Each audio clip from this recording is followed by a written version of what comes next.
parlando con voi, ma non è finita. L'altro giorno andiamo in chiesa. Avete qualcosa da dire voi perché noi siamo andati in chiesa? Perché le streghe moderne vanno in chiesa? Noi ci andiamo sempre. Perciò. Noi siamo streghe, ma noi andiamo in chiesa. Avete qualcosa da dire? Ditelo.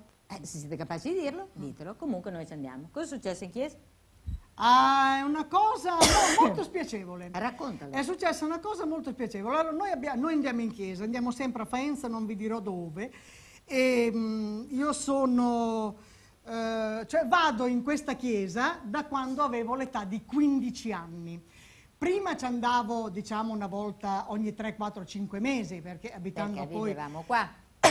Scusate, vivendo qui, certo non potevo andare ogni settimana a Faenza.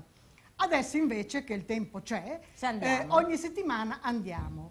Bene, vado in questo altarino, mi fermo a pregare come sempre.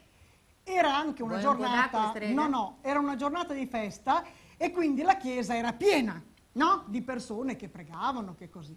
Il parroco che andavano a vedere il vestito della vicina di casa o che andavano a comprarsi il posto in paradiso. Naftalina che non vi dico, puzza di naftalina perché si sa, le donnine tirano fuori lo scialle di lana, il cappottone di lana, le tarme sono andate e la naftalina hanno messo in tasca a questi cappottini. Ebbene, ad un certo momento vedo una signora che accendendo una candela parlava al telefonino e impartiva gli ordini casalinghi al marito, dicendo: brodo tesoro, amore, il bambino dov'è? In terrazza?